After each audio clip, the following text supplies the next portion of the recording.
The morning air was brittle and sharp, carrying the faint scent of decay that clung to the damp forest floor. It was autumn in the remote village of Hearthpine, a place hemmed in by dense, ancient woods. The pines swayed gently in the wind, their whispers brushing against the chill of dawn. A lone dog crept through the underbrush, its ribs pressing against its patchy coat, each movement a fragile testament to its will to survive. Its eyes, hollow and wary, scanned the surroundings as it sniffed at the ground for anything edible. The dog's movements slowed as it came upon a patch of earth that seemed different. It froze, nose twitching, and began to paw at the soil with sudden urgency. Weak but determined, the dog clawed deeper, sending dirt and decayed leaves flying. The hole revealed a glint of something metallic, catching the first rays of sunlight that pierced through the canopy above. The dog whined softly, digging faster now, until a rusted locket, tangled in roots, came into view. From a nearby thicket, Jonas watched, rifle slung over one shoulder. He was out early, as usual, walking his familiar hunting trails,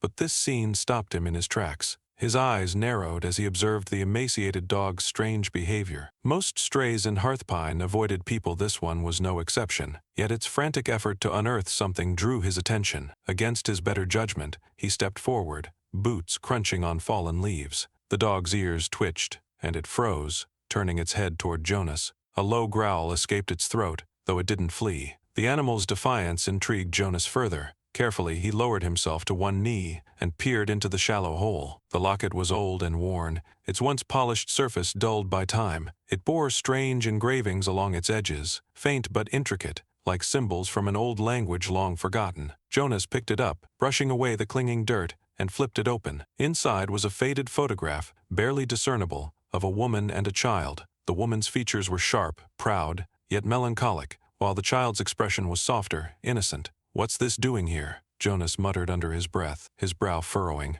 The dog barked, a sharp and urgent sound that made him glance up. The forest had gone silent, unnaturally so. The rustling leaves and chirping birds that usually filled the mornings had vanished. Jonas's pulse quickened as his instincts flared. He stood, clutching the locket tightly, and scanned the trees. The dog growled again, its body stiff and alert, eyes fixed on a point deeper in the woods. Following its gaze, Jonas spotted a shadow, fleeting and indistinct, moving between the trees. A chill crept up his spine as a distant, echoing howl broke the silence. It wasn't the call of a wolf or any animal he recognized. It sounded almost human but stretched and distorted, as if carried from another realm. His grip on the rifle tightened, and his breath came shallow. "What the hell is out there?" he whispered. The dog barked again, this time more insistently, snapping Jonas out of his trance. He backed away from the spot, the locket still clutched in his hand. The shadow had vanished, but the oppressive feeling lingered. Jonas glanced at the dog, which had taken a few cautious steps toward him,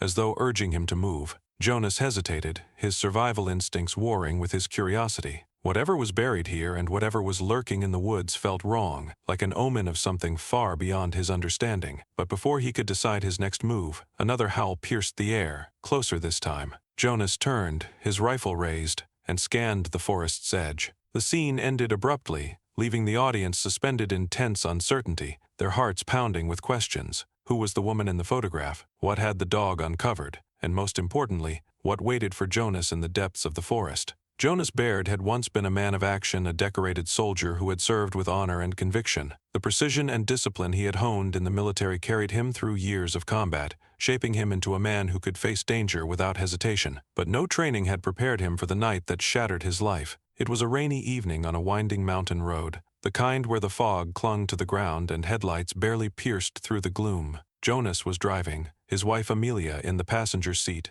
and their 6-year-old daughter, Lily, dozing in the back. They were returning from a family gathering, one of the rare occasions Jonas had allowed himself to relax. That night, he learned that life's cruelties did not wait for moments of readiness. A drunk driver veered into their lane, the crash unfolding in slow motion yet far too fast to stop. Jonas woke in the wreckage to the acrid smell of gasoline and the distant wail of sirens. His wife's hand was limp in his, her wedding ring still warm against his palm. Lily was silent in the back seat, her stuffed rabbit resting against her tiny chest. He survived. They didn't. The guilt became his constant shadow, trailing him relentlessly. Jonas blamed himself for every detail: his decision to take that road, the extra minutes spent talking to his brother before leaving the party. It was his fault they were gone. After the accident, Jonas retreated to Hearthpine, a village so remote it barely registered on maps. He'd inherited a small cabin from a distant uncle, and its isolation seemed a fitting punishment. He stopped answering calls, stopped writing letters. His once orderly life dissolved into the steady monotony of chopping wood, hunting game,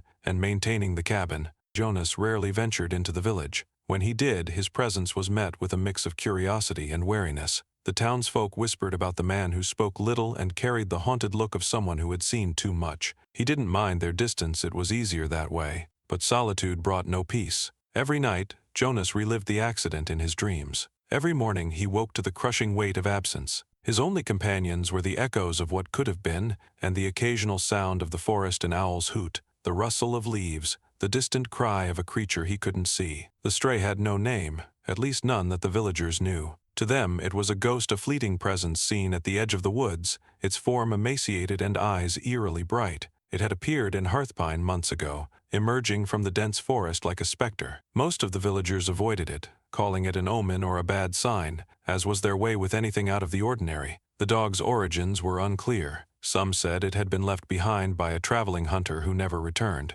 Others claimed it had belonged to the Miller family before their barn fire, though no one could confirm it. Whatever its past, the dog had adapted to the wilderness with a feral tenacity. It was a survivor. Its ribs jutted sharply beneath its mangy coat, and its movements were cautious but purposeful. It scavenged scraps from the edges of the village and hunted small game in the woods. Despite its skeletal appearance, there was a defiance in its posture, a will that refused to be broken. The dog had learned to avoid humans. Rocks thrown by children and curses hurled by adults had taught it that people were not to be trusted. Yet something in Jonas seemed to draw the animal in. Perhaps it recognized a kindred spirit in his solitude and pain. For Jonas, the dog's presence was both a curiosity and an irritation. At first, he tried to ignore it, hoping it would move on like everything else in his life. But the dog lingered, always watching from a distance. Jonas didn't want a companion. He didn't deserve one. The guilt he carried left no room for attachments. How could he protect anything when he'd failed the two people who mattered most?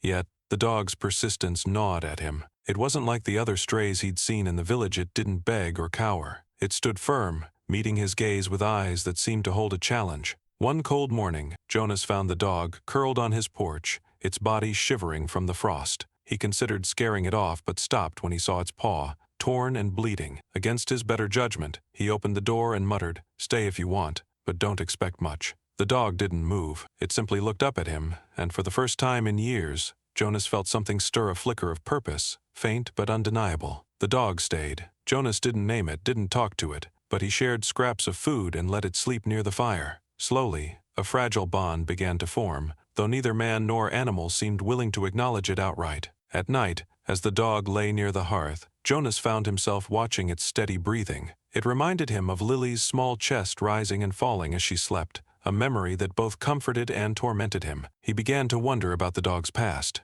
Had it been abandoned, too? Left to fend for itself by someone who didn't care enough to stay? Jonas saw himself in the animal's eyes, wary, guarded, and carrying scars that went far deeper than the surface. Yet, the dog's survival was proof of something Jonas had long since abandoned: resilience. He didn't know it yet, but the dog's arrival was the first crack in the walls Jonas had built around himself. As the days passed, he began to notice the forest differently. He listened to the way the wind moved through the pines, the patterns of animal tracks in the snow. Slowly, almost imperceptibly, the numbness that had gripped him began to thaw. But guilt was a stubborn thing, and Jonas wasn't ready to let it go. Not yet. Hearthpine was a village that seemed to exist out of time, cradled between the mountains and the vast, foreboding expanse of the Whispering Pines forest. With no more than 50 families calling it home, the village was a tightly woven community where secrets were few, but superstitions were plentiful. The cobblestone streets were uneven, a mix of moss-covered stones and dirt patches. Smoke curled lazily from chimneys, carrying the scent of burning pine wood that lingered in the crisp morning air. The houses, most of them weathered but sturdy, stood close together as if huddling for warmth against the chill that seemed to seep into the bones of anyone who stayed too long. Their windows often glowed faintly, like watchful eyes against the looming darkness of the surrounding forest. Life in Hearthpine was simple yet unyielding. The villagers farmed the rocky soil, tended to livestock, and crafted goods to trade with the occasional traveler. Yet, despite their self-sufficiency, an undercurrent of unease ran through their lives. The villagers were quick to avoid the forest's edge, crossing themselves or muttering protective charms whenever they passed too close. Children were forbidden to play near the trees, and adults whispered warnings of the forest's dangers. It wasn't just fear of predators or getting lost, it was something deeper, almost primal. Stories passed down through generations spoke of the forest's curses, of people disappearing without a trace, of strange lights seen between the trees, and of an oppressive silence that swallowed sounds whole. These tales had woven themselves into the fabric of Hearthpine's identity, shaping the way its people lived and thought.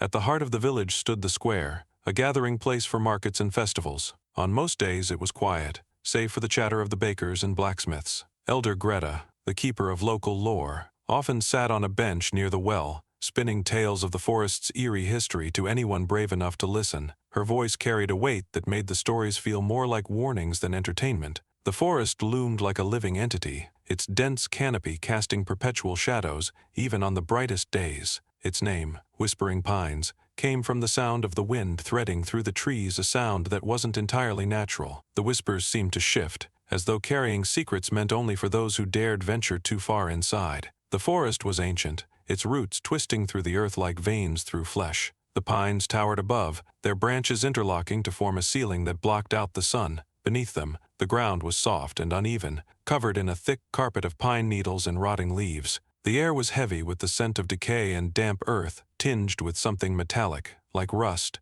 The deeper one went, the stranger the atmosphere became. The temperature would drop abruptly, and the sounds of life-chirping birds, rustling leaves, the occasional scurry of small animals would fade into an oppressive silence. That silence was what unnerved people the most. It wasn't just the absence of noise, it was a void that seemed to listen, to watch, to wait. Folklore painted the forest as a cursed place, where time and reality twisted in ways humans could not understand. Some said it was home to spirits, ancient and vengeful, who guarded the secrets buried within. Others claimed it was a gateway to another world, one best left undisturbed. Markers of the forest's dark reputation were scattered throughout its history. Decades ago, a group of woodcutters had vanished, leaving only their tools behind, rusting and untouched. Hunters spoke of finding animals frozen in unnatural positions, their eyes wide with terror. Even the trees bore signs of something amiss, deep gouges in the bark, as though clawed by something far larger than any known predator. Yet, despite its ominous aura,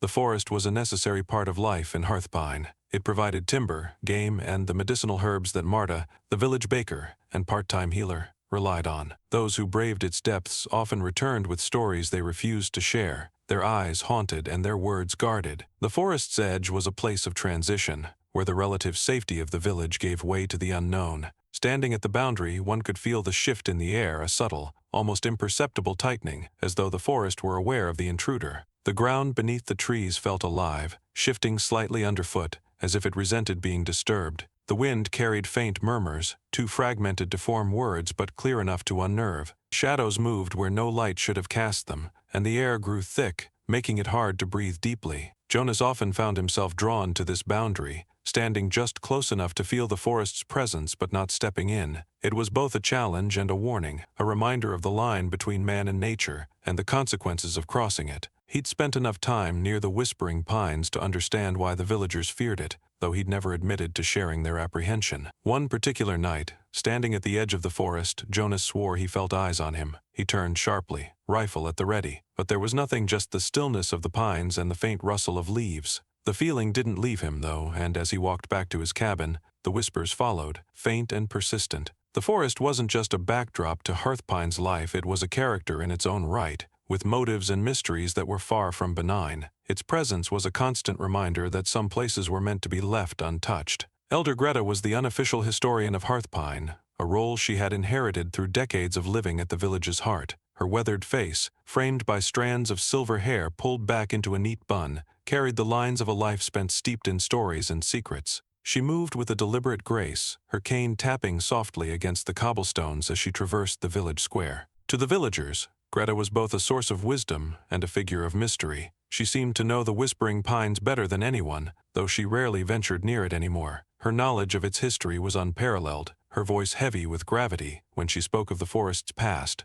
Jonas first encountered Greta one morning while fetching supplies. She was sitting near the old well, her sharp eyes scanning the square as though searching for something unseen. When their gazes met, she gestured for him to come closer. "You've stirred something," Greta said, her tone matter-of-fact. "The forest doesn't give up its secrets lightly." Jonas frowned but didn't respond. He wasn't one for village gossip, and he wasn't sure how much Greta knew about the dog's discovery. "You've found something, haven't you?" she pressed, her voice lowering. "Something buried." Her words struck a nerve. Jonas's hand instinctively went to the locket in his pocket. "I don't know what you're talking about," he said tersely. Greta leaned forward, her eyes narrowing. "Listen to me, Jonas. There are things in that forest older than you can imagine, things that should remain forgotten. If you disturb them," she paused, letting the weight of her warning settle. "The forest always takes its due." Though her words unnerved him, Jonas dismissed her warnings as superstition. Yet, as he walked away, her voice lingered in his mind, weaving itself into the growing unease that the locket had sparked.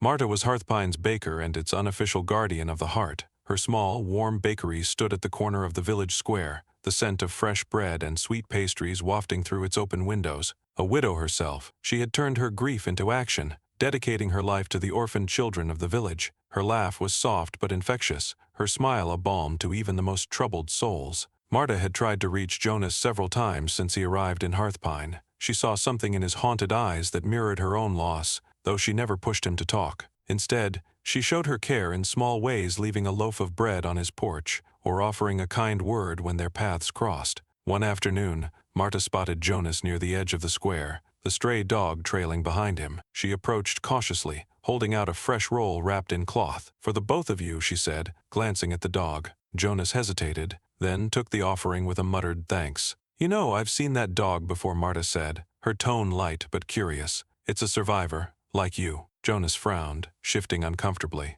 "I'm not keeping it," he said, though the dog's presence told a different story. Marta smiled, undeterred. "Sometimes they keep us. Just don't forget that even the strongest of us need help now and then." Her words stayed with Jonas as he returned to his cabin. There was something disarming about Marta's kindness, something he didn't know how to handle. It was easier to stay distant, yet he couldn't deny that her presence felt like a small tether to the world he'd left behind. While most of Hearthpine avoided the Whispering Pines, a few figures seemed drawn to it, their intentions murky and dangerous. The villagers whispered about them outsiders who had been seen lurking near the forest's edge, their movements too deliberate to be random. Jonas first noticed them during a hunting trip. 3 men, dressed in dark clothing, stood just inside the tree line, speaking in hushed tones. They carried equipment that didn't belong in the hands of ordinary hunters: metal detectors, heavy-duty shovels, and tools meant for excavation. From his position behind a thicket, Jonas studied them. Their faces were partially obscured by scarves, but their body language was tense,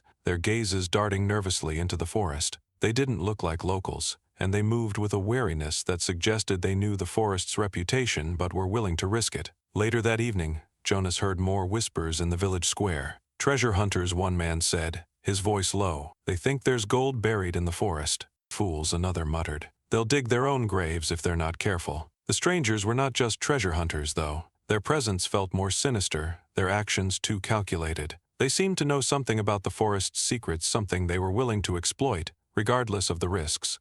One night, Jonas spotted them again, this time near his cabin. They were crouched in the underbrush, their flashlights cutting through the darkness as they searched for something. The dog growled low in its throat, alerting Jonas before the men could get too close. Jonas stepped onto his porch, rifle in hand. "You're on private land," he called out, his voice steady. The men froze, their flashlights snapping off. For a moment there was silence, and then one of them spoke. "Just passing through," he said, his tone too casual to be honest. Jonas didn't lower his weapon. "Pass through somewhere else." The men retreated, but Jonas knew they'd be back. Whatever they were looking for, it was tied to the forest and possibly to the locket. Their presence added a layer of danger to an already volatile situation, and Jonas couldn't shake the feeling that their motives went beyond mere greed. For days after unearthing the locket, the dog remained by Jonas's side, a quiet yet persistent shadow. At first, Jonas did everything he could to ignore it. He left the cabin door shut tight, expecting the stray to move on. But every morning, the dog was there curled up on the porch, its watchful eyes tracking Jonas's every move. The dog's presence unnerved him. It wasn't just the way it seemed to watch him with an unsettling awareness, it was the reminder of how much he had lost. The last time Jonas had let anything depend on him, he had failed. Yet the dog's persistence wore him down. When he finally opened the door and tossed out scraps of food, the animal ate cautiously, keeping its distance. It didn't wag its tail or offer any sign of trust, but it didn't leave either. It seemed to sense that Jonas, like itself, was broken in ways that couldn't be mended easily. One evening, the dog limped back from the forest with a fresh gash on its flank. Jonas muttered a curse under his breath, but fetched the first aid kit anyway. As he cleaned the wound, the dog winced but stayed still, its breathing steady. "Why won't you just go?" Jonas asked, though he didn't expect an answer. The dog blinked at him, its gaze steady and unflinching, as if to say, "You know why." Late one night, as the dog dozed near the hearth, Jonas sat at his small wooden table and studied the locket. The faded photograph inside seemed even more haunting under the dim light of the oil lamp. The woman's face, sharp and melancholic, brought a pang of unease. The resemblance to his wife, Amelia, was faint but undeniable. Turning the locket over, Jonas traced the strange engravings etched into its surface. They weren't just decorative patterns, they were symbols, runes, perhaps, though he couldn't decipher them. The metal felt cold in his hands, unnaturally so, as if it held a chill that the fire couldn't touch. A flash of memory struck him: Amelia sitting at the edge of their bed, fastening a locket around her neck. Not this locket, hers had been simple, with no engravings, and it was buried with her. But the connection gnawed at him. What were the chances of finding something so similar in this cursed forest? The unease grew as Jonas recalled the dog's frantic digging, its almost desperate urgency to unearth the object. He couldn't shake the feeling that the locket had been meant for him to find, though he couldn't explain why. Word of the locket spread quickly in Hearthpine. Jonas didn't know how. Perhaps one of the hunters had seen him near the digging site, or perhaps Elder Greta had spoken too freely. Either way, the villagers' reaction was swift and harsh. When Jonas walked into the square one morning, conversations hushed and eyes turned toward him with suspicion. A man named Harland, known for his loud opinions, stepped forward. "You've brought something dangerous into our village," he accused, his voice carrying across the square. Jonas's jaw tightened. "It's just an old locket," he said, though the weight of it in his pocket felt heavier than ever. "It's never just anything with that forest," Harland shot back. "You think you're the first fool to bring something back from there? Every time it ends in tragedy." Elder Greta intervened, her cane tapping sharply on the cobblestones as she approached. "Enough, Harland," she said, her voice firm but calm. "Let the man speak." Jonas hesitated but said nothing more. He wasn't one to justify himself to others, especially when he didn't fully understand what was happening. Still, the tension in the square was palpable, the villagers feeding off one another. Later, Marta found Jonas near the bakery, slipping him a fresh loaf of bread as a silent gesture of support. "They're scared," she said softly, "and fear makes people lash out." "They should be scared," Jonas replied grimly. "This forest isn't normal." Her expression darkened. "Just be careful, Jonas.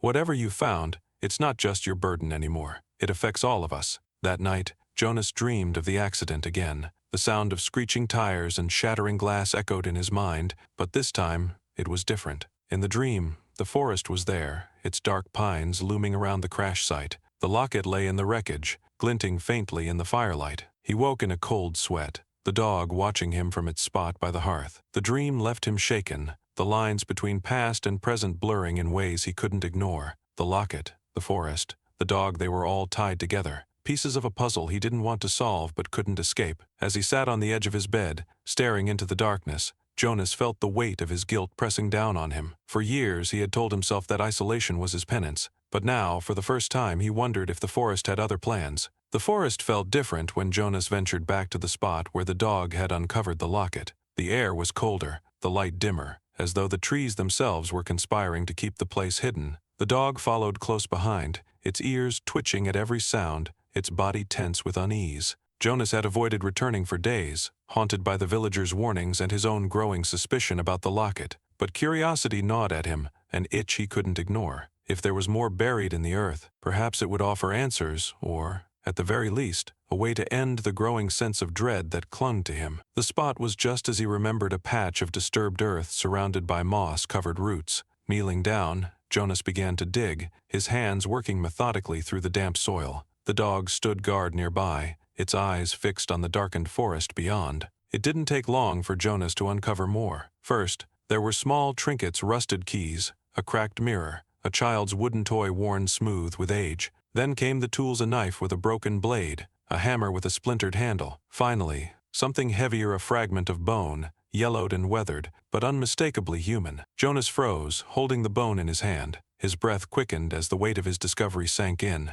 Someone had died here, perhaps long ago. The trinkets and tools seemed like offerings, placed deliberately. But for what purpose? The dog let out a low growl, snapping Jonas out of his thoughts. He looked up, his pulse quickening as he realized the forest had grown eerily silent. The dog's growl deepened, its body stiffening as its gaze fixed on something in the distance. A rustle of movement came from the trees, followed by the faint crunch of leaves underfoot. Jonas stood quickly, his hand instinctively reaching for the hunting knife at his belt. "Who's there?" he called out, his voice steady, despite the tension tightening his chest. Silence answered him. Then a shadow shifted between the trees, too quick and deliberate to be an animal. Before Jonas could react, a figure emerged from the underbrush, a man clad in dark clothing, his face partially obscured by a scarf. He wasn't alone. Two more figures stepped into view, their movements calculated and menacing. "Leave," one of them said, his voice low and gruff. "This isn't your business." Jonas tightened his grip on the knife. "You're on my land," he shot back, though he knew the claim was tenuous at best.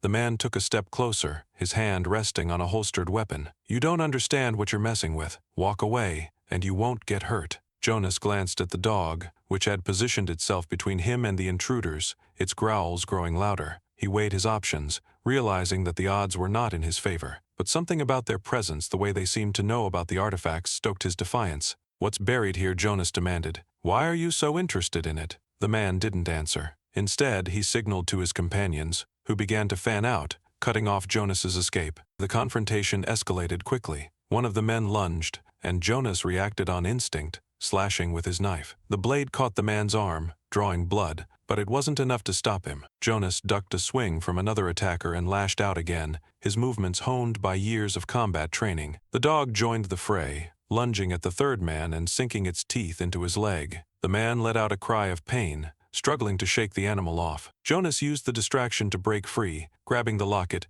and a few of the artifacts before sprinting into the forest. The men pursued him, their shouts echoing through the trees. Jonas ran with everything he had, the dog at his side, its ragged breaths matching his own. The forest seemed to close in around them, the shadows growing deeper and the terrain more treacherous. A branch snagged Jonas's arm, tearing his sleeve and drawing blood, but he didn't stop. He could hear the men gaining on him, their footfalls growing louder. Just when it seemed like they would catch him, the dog darted ahead, barking furiously and leading Jonas toward a narrow, hidden trail. The path twisted and turned, leading to a shallow stream that Jonas splashed through, his boots sinking into the mud. He glanced back to see the men struggling to follow, their movements hindered by the uneven ground. Finally, the forest opened up into a clearing, bathed in pale moonlight. Jonas and the dog stopped, panting heavily, their bodies slick with sweat and dirt. The sounds of pursuit faded, the men seemingly giving up the chase. As Jonas caught his breath, he replayed the encounter in his mind.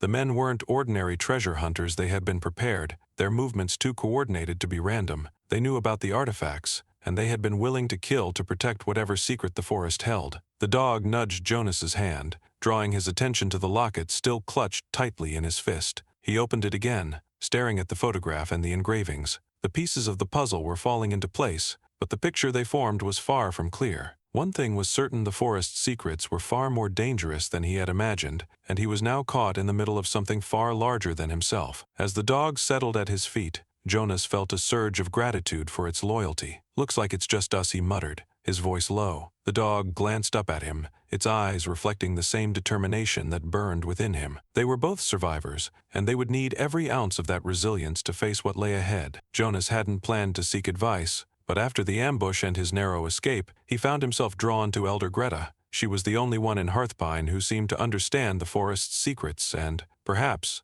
the danger they posed. He found her in her usual spot by the well in the village square, her gnarled hands folded over her cane. As Jonas approached, she looked up, her sharp eyes meeting his. "You've been to the digging site again," she said without preamble. Jonas nodded, pulling the locket from his pocket and holding it out to her. "What do you know about this?" Greta took the locket carefully, her fingers tracing the engravings. Her expression darkened as she studied it. "These symbols," she murmured. "I've seen them before." She motioned for Jonas to sit, her voice lowering as she began to speak. "There was a village deep in the forest, long before Hearthpine was settled. They called it Ashbourne. The people there were different. They lived in harmony with the forest, or so the stories say. But something happened, something dark." "What happened to them?" Jonas asked, his tone skeptical but intrigued. Greta's gaze grew distant, as though she were looking into the past. "One winter, the entire village disappeared. No one knows why. When travelers passed through, they found the homes empty, the fires cold. Some say it was a curse,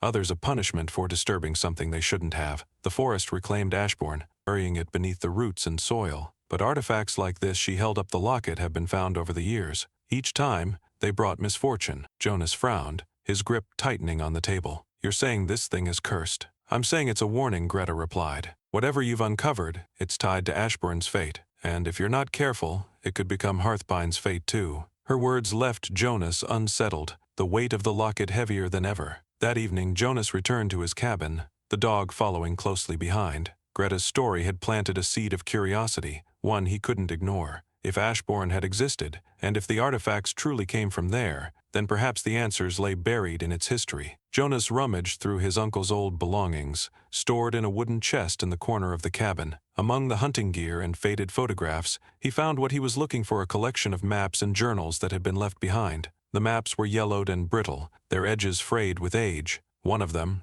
dated over a century ago, depicted Hearthpine and its surrounding forest. But in the middle of the Whispering Pines, there was a name he didn't recognize: Ashbourne. Jonas traced the map with his finger, noting the faint outline of structures long since lost to time. The location matched the digging site almost perfectly. The journals were equally revealing. One, written by a man named Everett Baird, likely one of Jonas's ancestors, detailed a harrowing encounter in the forest. The village of Ashbourne is not what it seems, the entry read. Its people are gone, but their presence lingers. We found their relics, buried beneath the trees. Strange things began to happen: voices in the wind, shadows moving where none should be. We left the forest that day, but I fear we brought something back with us. Another entry, dated weeks later, was more frantic: the artifacts are cursed. Whatever power they hold, it is not meant for us. I have buried them where they will not be found, but the forest does not forget. Jonas sat back, the words swimming in his mind. Greta's warnings, the locket, the ambush, all of it pointed to one conclusion: the forest held a power that was both ancient and dangerous,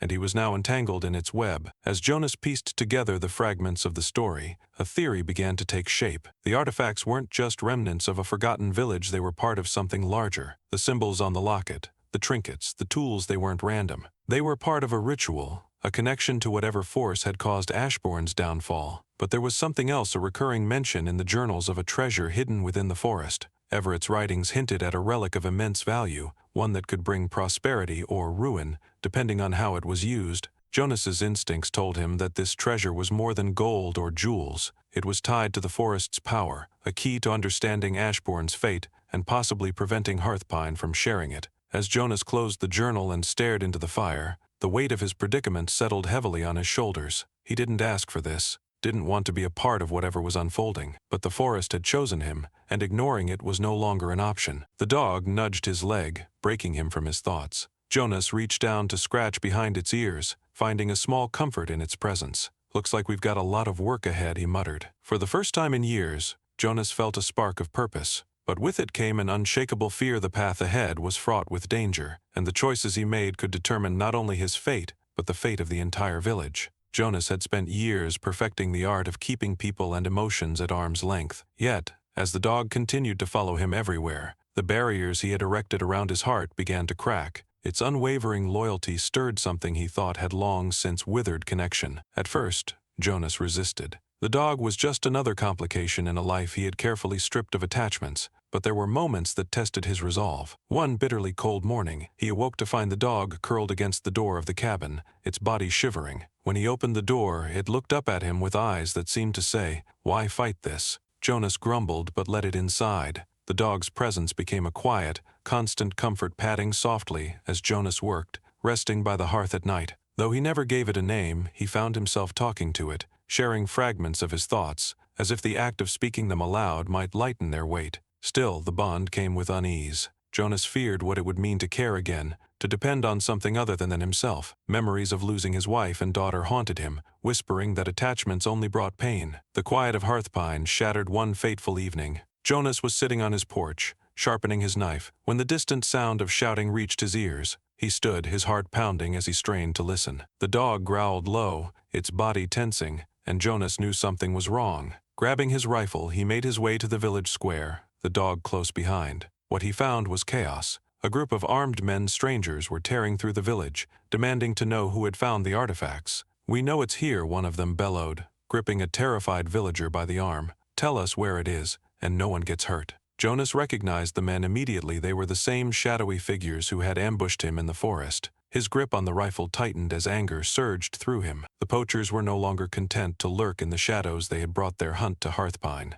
Villagers scattered, some grabbing makeshift weapons while others fled into their homes. Elder Greta stood in the center of the square, her expression defiant as she confronted the leader of the group. "You don't belong here," she said firmly. "Leave, or you'll regret it." The leader sneered. "We're not leaving without what we came for. Hand it over, old woman." Jonas stepped forward, the barrel of his rifle aimed squarely at the man's chest. She said, "Leave." The leader turned, his eyes narrowing as he recognized Jonas. "You," he spat. "You're the one who's been meddling." The situation escalated quickly. Shots were fired, shouts filled the air, and the villagers fought back as best they could. Jonas fired a warning shot into the air, but the poachers didn't back down. Instead, they turned their attention to him, clearly intent on taking him out. Amid the chaos, the dog leapt into action, attacking one of the men and driving him away from a group of frightened children. Its courage inspired the villagers, who rallied together to drive the poachers out of the square. Eventually, the attackers retreated, disappearing into the forest with promises to return.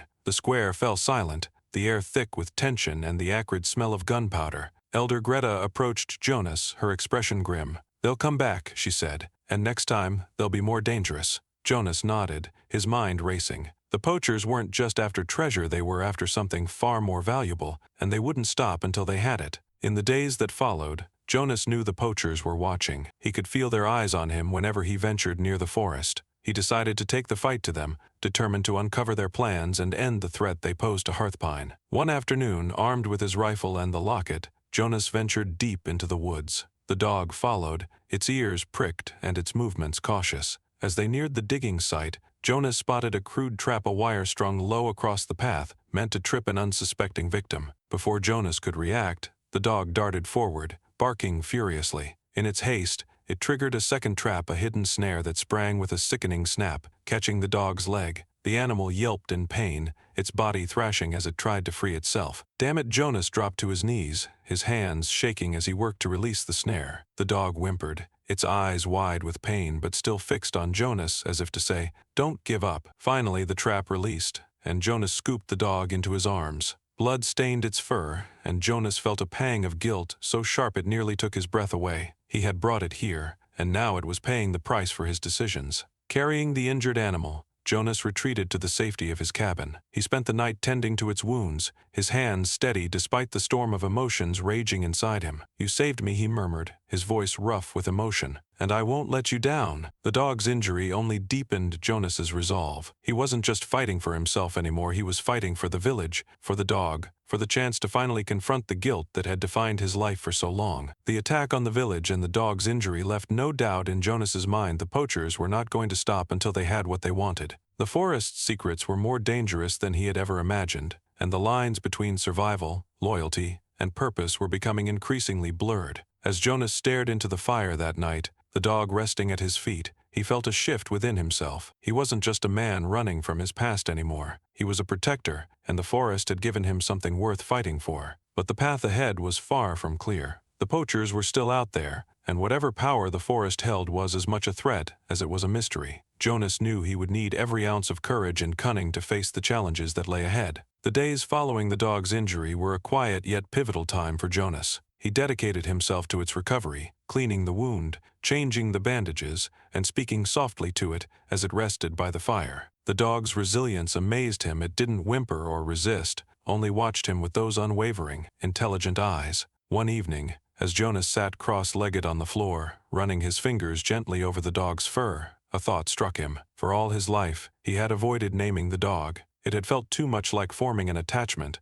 something he feared. But now, after all they had been through, leaving it nameless seemed wrong. "You're not just some stray anymore," Jonas murmured. "You're tougher than that. You deserve something. Something fitting." He paused, thinking back to the moment the dog had stepped into his life. It had found the locket, it had saved him from the poachers, and now, even wounded, it remained by his side. In its presence, Jonas felt something he hadn't allowed himself to feel in years, a flicker of optimism, a reason to fight. "Hope," he said finally, the name settling in his chest like a steadying breath. "That's what you are." The dog Hope lifted its head at the sound, its ears twitching. Jonas chuckled softly. "Yeah, Hope. You like that?" The dog's tail gave the faintest wag, and Jonas felt a smile tug at his lips. the first real smile in what felt like a lifetime. The next time Jonas ventured into the village, Hope limped alongside him, her injured leg still healing but her spirit unbroken. The villagers, who had once regarded Jonas with a mixture of curiosity and fear, now looked at him with something closer to admiration. Word of his role in driving off the poachers had spread, and while the danger wasn't over, it had earned him a measure of respect. Marta was waiting outside her bakery, her hands on her hips and a smile on her face. "I was wondering when you'd come back," she said. Her eyes flicked to hope, and her smile softened. "And I see she's doing better." Jonas nodded, his expression serious. "She's tough, tougher than me." "Probably." Marta laughed, the sound warm and genuine. "I don't know about that. From what I've heard, you've done your share of protecting around here." Inside the bakery, Marta set a plate of warm biscuits on the counter, motioning for Jonas to sit. The smell of fresh bread and sugar filled the air, and for a moment, Jonas allowed himself to relax. Hope curled up at his feet, her head resting on her paws. They talked about the poachers, about the forest, and, tentatively, about Jonas's life before Hearthpine. Marta listened without judgment, her quiet understanding easing the weight of his words. In her presence, Jonas felt a small piece of the wall he had built around himself begin to crumble. As the days turned into weeks, Jonas found himself spending more time in the village. Marta often invited him to join her in the bakery, and though he resisted at first, he eventually found himself rolling dough and kneading bread under her patient guidance. The orphaned children Marta cared for were equally persistent in breaking through Jonas's guarded exterior. They were a ragtag group, their laughter and mischief filling the bakery with life. At first, Jonas kept his distance, unsure of how to interact with them, but Hope, ever the bridge between worlds, quickly became their favorite playmate. One afternoon, as Jonas sat on the bakery's porch, carving a small wooden figure, a young boy approached him. "Is that for Hope?" the boy asked, his wide eyes filled with curiosity. Jonas hesitated, then nodded. "Yeah, she's earned it." The boy grinned. "Can you teach me how to make one?" Jonas looked at the boy, surprised by the request. For a moment he thought about saying no, about retreating back to the safety of solitude. But then he saw the eager expression on the boy's face and felt something shift within him. "Sure," he said, handing the boy a small block of wood and a carving knife. "Just be careful with the blade." As the boy sat beside him, imitating his movements, Jonas realized how long it had been since he had shared anything with another person. The moment was simple, yet profound, a reminder of the life he had lost, and the possibility of something new. The bond between Jonas, Hope, and the village deepened with each passing day. The villagers, once wary of him, began to accept him as one of their own. He found himself drawn into their lives, helping with repairs, joining meals, and even sharing stories by the fire on quiet evenings. Through it all, Hope remained his constant companion, her presence grounding him in a way he couldn't fully explain. She had become more than just a dog, she was a symbol of resilience, a reminder that even the most broken things could find purpose again. Marta, too, became a steady presence in his life. Her warmth and determination to care for the children gave Jonas a glimpse of the man he might have been, had his life taken a different path. She never pushed him to share more than he was ready to, but her quiet encouragement was enough to make him believe that healing was possible. For the first time in years, Jonas felt a glimmer of hope, not just in the dog that bore the name, but in himself. Yet, even as he began to rebuild the pieces of his life, the shadow of the forest's secrets loomed ever larger,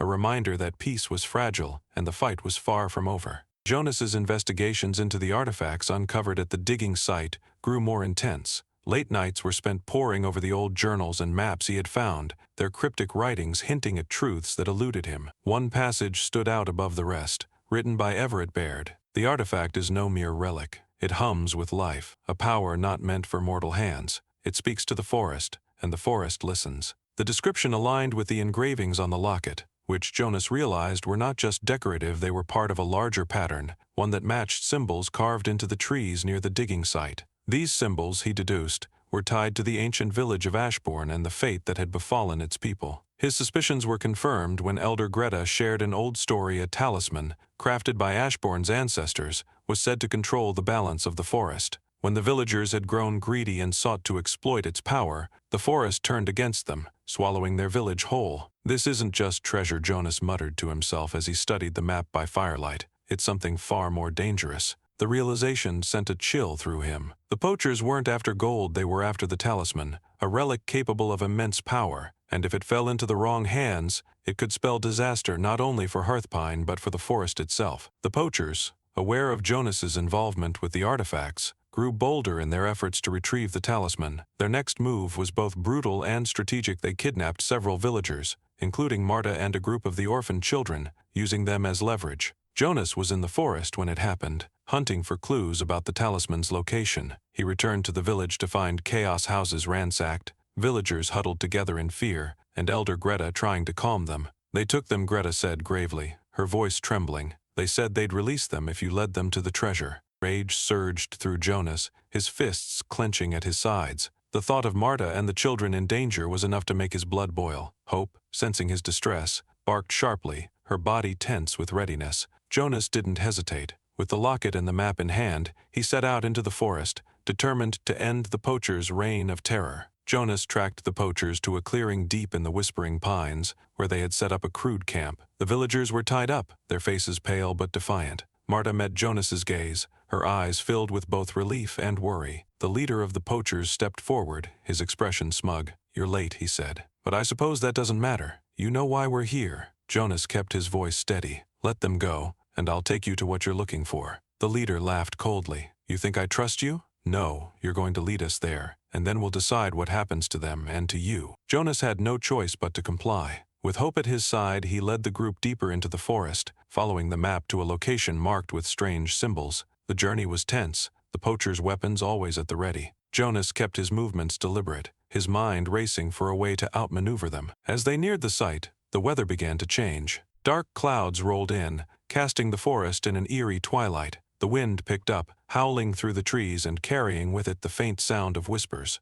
The poachers grew visibly uneasy, their bravado cracking under the weight of the forest's oppressive presence. Jonas stopped in a small clearing, the map indicating that they were close to their destination. "This is it," he said, his voice barely audible over the rising wind. The poachers began to dig, their movements frantic as they unearthed a small wooden chest bound with rusted metal. When the leader opened it, his face lit up with triumph. Inside was the talisman, a circular artifact carved from stone and inlaid with glowing symbols. It pulsed faintly, as if alive, but as the leader reached for it, the forest responded. The wind became a gale, tearing through the clearing with a force that sent branches crashing to the ground. The whispers grew louder, forming words in a language Jonas couldn't understand. The poachers panicked. One of them dropped his weapon and fled into the trees, only to disappear into the darkness, his screams cutting off abruptly. The leader clutched the talisman, his expression shifting from triumph to fear as the artifact's glow intensified. "This isn't what I signed up for," one of the poachers shouted, his voice trembling.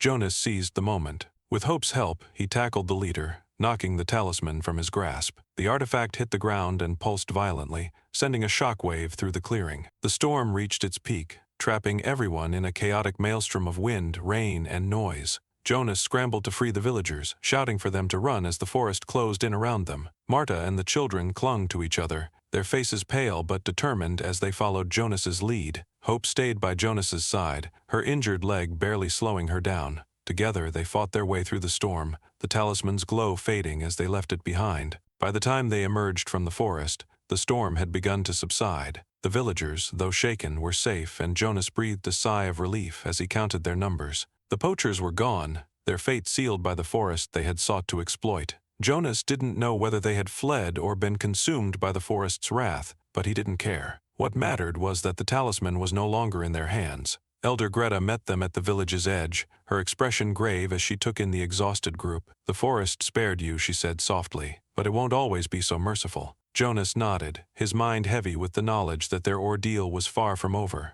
The talisman's power was still a threat, and it would take all of his strength and the strength of the village to protect what mattered most. The forest felt alive as Jonas prepared for what he knew would be the ultimate showdown. The whispers were louder now, almost insistent, threading through the air like a warning. The talisman's presence, even from the depths of the Whispering Pines, seemed to pull him forward. Hope, her injury still healing, stayed close to Jonas's side. Her every movement was a silent declaration, "I'll see this through with you." Jonas's hand rested briefly on her head, his silent promise to protect her as fiercely as she protected him. The villagers had begged Jonas to let the matter lie, to leave the forest and the talisman behind. Even Elder Greta had warned him the forest takes what it is owed, but Jonas couldn't. He had seen the destruction the poachers could bring and felt the weight of responsibility to ensure the talisman wouldn't fall into their hands or anyone else's. Armed with his rifle, the map, and a resolve he hadn't felt in years, Jonas ventured deep into the forest, Hope following without hesitation. The poachers were waiting at the heart of the forest,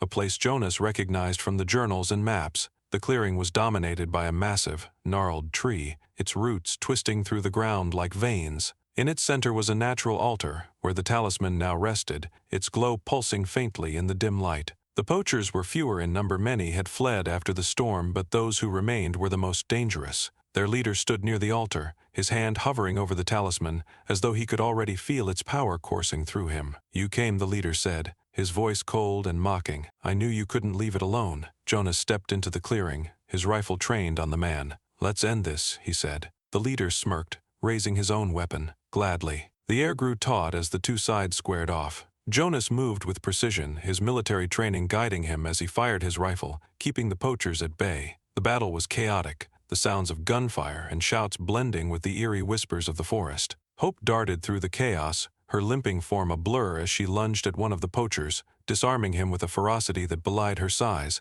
Jonas's heart twisted as he saw her stumble, but she never faltered, her loyalty driving her forward. In the midst of the fight, the leader seized the talisman, raising it above his head. The artifact's glow intensified, its symbols pulsing with a rhythm that seemed to match the forest's heartbeat. A wave of energy rippled outward, knocking everyone to the ground. Jonas struggled to his feet, his ears ringing. The talisman's power was palpable now, an oppressive force that seemed to sap the strength from his body. The leader laughed, his voice filled with triumph. "You feel it, don't you? The forest bends to my will now." But as the leader's laughter echoed through the clearing, the forest responded. The whispers grew into a deafening roar, and the tree at the altar's center began to move, its branches twisting and clawing like skeletal hands. The ground trembled, roots bursting from the soil to ensnare the poachers. Jonas realized the truth: the talisman wasn't a tool to control the forest, it was a conduit for its wrath. The leader's greed had awakened a power far beyond his understanding, and now it sought retribution. As chaos erupted around him,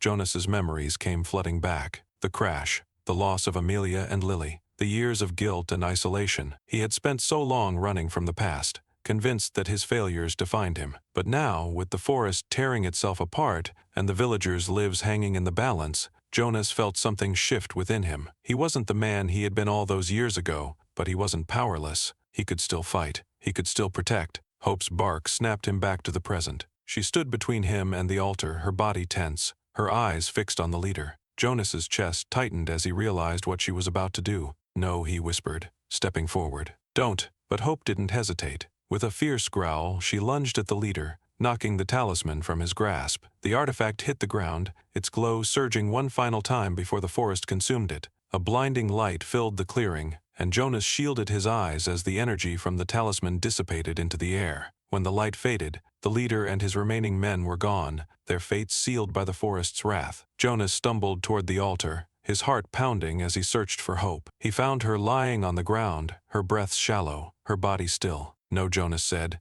dropping to his knees beside her. His hands trembled as he cradled her head, his vision blurring with tears. "You can't. You saved me. You saved all of us." Hope's eyes met his, and in that moment, Jonas saw everything she had given him: loyalty, strength, a reason to keep fighting. Her tail gave the faintest wag, and then she was still. Jonas's grief was raw and unrelenting, but it was accompanied by something else: gratitude. Hope had lived up to her name, and her sacrifice had given him the chance to honor her legacy. As dawn broke, the forest grew quiet, its whispers fading into a calm stillness. Jonas carried Hope's body back to the village, his steps heavy but resolute. The villagers gathered as he entered the square, their faces a mix of sorrow and reverence. Elder Greta approached, her expression soft. "She gave her life for you," she said, "for all of us." Jonas nodded, his voice hoarse. She was more than just a dog. She was everything. The clearing was silent in the aftermath of the confrontation, the oppressive energy of the talisman now gone. The forest seemed to breathe again, its whispers quiet and its shadows receding. Jonas knelt beside Hope for a long time, his grief mingling with a profound sense of purpose. He knew what he had to do. The talisman lay on the ground, its glow dim but persistent. Jonas approached it with reverence, picking it up and cradling it in his hands. The artifact no longer felt cold and foreboding. Instead, it pulsed gently, as if it, too, had been waiting for resolution. Using the journals and maps as his guide, Jonas retraced his steps to the natural altar at the heart of the clearing. The tree stood tall and silent now, its branches no longer thrashing but still as if watching. With careful precision, Jonas placed the talisman back into its resting place. The change was immediate. The air grew lighter, the forest less menacing. Sunlight broke through the dense canopy, illuminating the clearing in golden hues. It was as if the forest had sighed in relief, its balance restored. Jonas stood back, watching as the talisman's glow faded completely, its power receding into the earth. He felt no triumph, only a quiet resolve that this chapter, at least, was closing. When Jonas returned to Hearthpine, carrying Hope's lifeless body in his arms, the villagers gathered in solemn silence. Their faces reflected the journey they had all endured: fear, loss,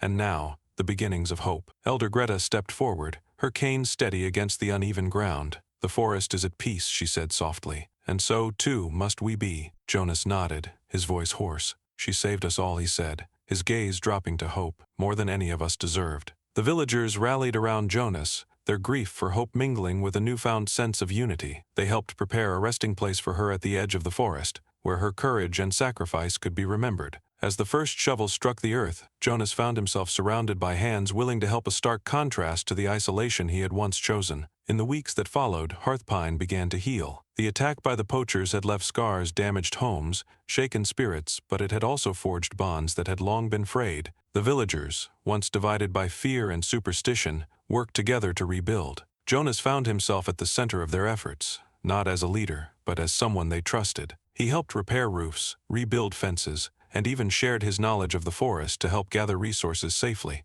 Marta, ever the heart of the village, organized meals and provided a warm space for children and adults alike to find comfort. Her bakery became a hub of laughter and life, and Jonas often found himself there, not as an outsider, but as a friend. Elder Greta shared stories of the forest's history, no longer as warnings but as lessons in resilience and respect. She spoke of hope with reverence, her tales reminding the villagers of the sacrifices made to secure their future. The villagers held a ceremony to honor those who had been lost hope, the poachers who had succumbed to their greed, and even the ancient village of Ashbourne. The ceremony was simple yet profound, a collective acknowledgement of the past and a commitment to the future. Jonas stood silently as Marta placed a carved wooden plaque near Hope's grave. It read, "Hope the Guardian who saved Hearthpine." Tears filled his eyes as he knelt by the grave, placing a small wooden carving of a paw print beside the plaque. "You gave me more than I deserved," he murmured, "and I'll make sure it wasn't in vain." Though the talisman had been returned and the forest calmed, Jonas knew that Hearthpine's relationship with the Whispering Pines would never be simple. But he also knew that they were no longer powerless against its mysteries. The villagers, now united, were stronger than they had ever been. For Jonas, the journey had brought something he hadn't thought possible: closure. He still carried the weight of his past, but it no longer consumed him. He had found a purpose, a family in the village, and a legacy to honor in Hope's memory. As he stood at the edge of the forest one quiet evening, Jonas felt the wind brush against his face, gentle and warm. The whispers were gone, replaced by a peaceful silence. He turned back to the village, the light of Marta's bakery glowing in the distance, and allowed himself a small smile. For the first time in years, he wasn't alone. The transformation of the Whispering Pines was subtle at first, a gradual softening of its once oppressive presence. The sunlight filtered more freely through the canopy, and the air carried a fresh, earthy scent instead of the metallic tang of foreboding. Over the following months, the forest began to thrive in ways that hadn't been seen in generations. The wildlife returned: deer grazed in the meadows near the village, birds sang from the treetops, and even small predators like foxes and lynxes prowled the underbrush. The villagers noticed the changes and marveled at the newfound vitality of the land they had once feared. The forest's renewal became a symbol of resilience, a living testament to the sacrifices made to restore its balance. Elder Greta noted that even the ancient carvings on certain trees, the ones marked with the runes of Ashbourne, seemed less ominous now, as though the forest had reclaimed them as part of its natural rhythm. Jonas often walked the trails near his cabin, observing the changes. He felt a quiet satisfaction knowing that the forest, once a place of fear and mystery, now seemed to welcome life again. Each step reminded him of Hope, her sacrifice etched into every rustling leaf and whispering breeze. Jonas's cabin, once a solitary retreat, began to fill with life. The change started slowly, spurred by Marta's suggestion one evening, as they shared a quiet meal. "The children adore you," she said, her tone light but earnest, "and you're good with them, whether you realize it or not." Jonas shook his head. "I'm no caretaker." "You weren't a guardian either," Marta replied, her gaze steady. "But look at what you gave Hope." The words lingered in Jonas's mind long after Marta left. He thought about the children who had lost their parents to the poachers, about their laughter as they played with Hope and their quiet determination as they helped rebuild the village. He saw fragments of himself in their eyes, the same longing for connection, the same need for guidance. One day, Jonas made his decision. He invited the children to his cabin, offering them space to gather, play, and learn. At first, it was informal, a safe haven for them to spend their afternoons. But over time, it became more than that. Jonas built an additional room onto the cabin with the help of the villagers, creating a warm, welcoming space filled with books, tools, and small carvings he made for the children. He taught them practical skills: woodworking, tracking, and understanding the forest. More importantly, he gave them a place to belong. The children brought light and laughter to Jonas's once silent home. They filled the space with stories, songs, and questions about the forest. They named the trails near the cabin, crafting small markers from carved wood to guide their explorations. Jonas found himself smiling more often, his heart slowly mending as he watched the children thrive. They reminded him of what he had lost, but also of what he had found a chance to build something meaningful again. One day, as the children played outside, Marta arrived with a basket of bread and a knowing smile. "You're a different man than the one who came to Hearthpine," she said, handing him the basket. Jonas nodded, his gaze softening as he looked at the children. "I think they've done more for me than I have for them," he admitted. Marta's smile widened. "Maybe, but you gave them hope. That's not something they'll forget." The memory of hope became a cornerstone of Jonas's newfound purpose. A small wooden plaque near her grave read, "Hope, the guardian who taught us to be brave." The children often visited the site, leaving small offerings of flowers or carved trinkets. Jonas encouraged them to tell her story, to remember her courage and loyalty. On one quiet evening, as Jonas sat with the children around a fire, one of them asked, "Do you think Hope would have stayed if things were different?" Jonas smiled faintly. "I think Hope found exactly where she was meant to be," he said, "and because of her, so did I." As the seasons turned, Hearthpine continued to grow and thrive. The villagers, once fractured by fear and superstition, found strength in their unity. The forest, now a place of balance and wonder, became a part of their lives rather than a force to be feared.